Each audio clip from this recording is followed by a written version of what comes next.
50 05 0710. Bueno, vamos a charlar con alguien que nos va a explicar un poquito cómo son los mecanismos constitucionales, de a quién más, los vetos, etcétera.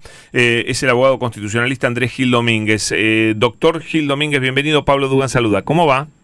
¿Cómo está, Pablo? ¿Cómo está usted? Bien, muy bien. Lo sigo siempre. Mucho debate en Twitter, fuertes debates en Twitter.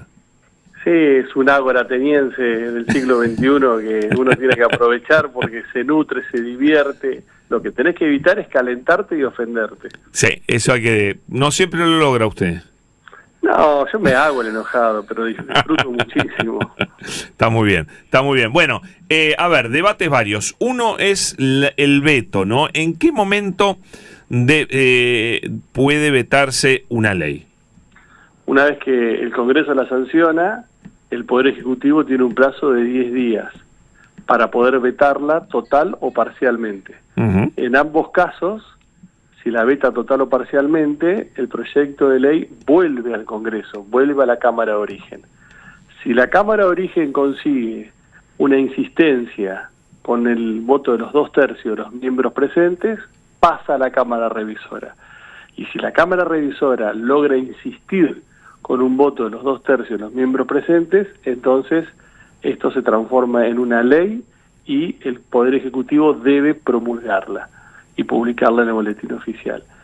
Si es una potestad que tiene el presidente de vetar total o parcialmente, y a su vez es una facultad que tiene el Congreso de insistir con una mayoría especial ante el veto total o parcial que dicte un presidente. Igual los vetos tienen que estar fundados.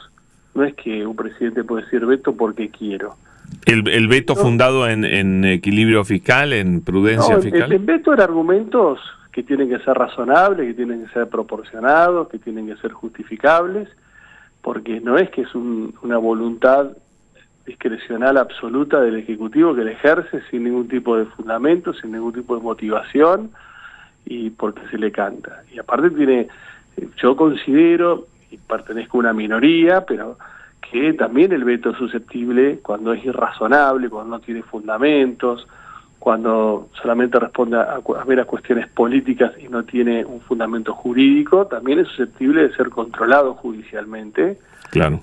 A través del control de constitucionalidad. Ayer me decía, Nicolás Massot me decía, que es diputado, ¿no?, del bloque de Pichetto, decía, si nosotros no llegamos a tener los 2/3, siempre podemos derogar el decreto que reformó la movilidad jubilatoria.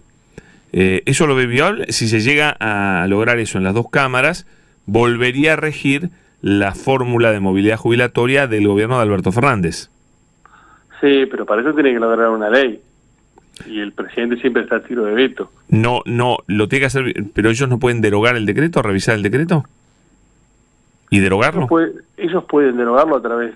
Y entonces automáticamente. El decreto de necesidad y urgencia, el DNU de Alberto Fernández. El DNU de Milei cambiando la movilidad jubilatoria. Sí, también lo pueden rechazar. Lo rechazan y entonces la fórmula automáticamente pasa a ser la que estaba vigente antes de ese decreto. También esa es otra posibilidad, porque ese es un DNU. El DNU, claro. Lo que dictó de Milei es un DNU. Sí. Eso es lo que me decían, y ahí no necesitarían de 2/3 en cámara. Porque en ambas cámaras se necesita mayoría simple. Mayoría simple. Ese es otro para rechazar el DNU. Y entonces subsistiría el DNU de Alberto Fernández. Ok.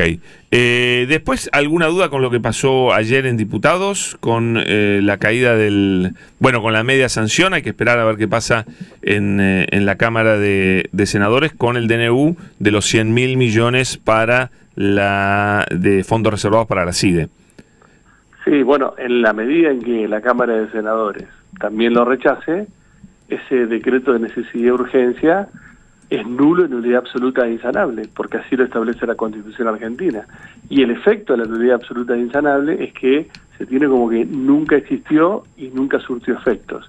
Con lo cual, esos fondos son, por un lado, no pueden estar asignados a la CIDE y por otro lado no pueden estar reservados. Ahora, si una parte fue ejecutada, esos fondos pierden el carácter reservado y cualquier persona ejerciendo el derecho de acceso a la información pública, y los diputados y senadores ejerciendo el derecho que surge de su cargo, pueden solicitar al Poder Ejecutivo que informe en qué se gastó, en qué se ejecutó esos fondos que no debieron haber pertenecido a la CIDE, pero que fueron ejecutados y que dejan de ser reservados y tienen ahora el carácter de públicos o de estar inmersos en el ámbito del derecho a la información pública. Clarísimo, doctor, gracias, muy amable. No, gracias a ustedes, muy buenas noches. Un abrazo. El doctor Andrés Gil Domínguez, abogado constitucionalista. Me decían ayer de...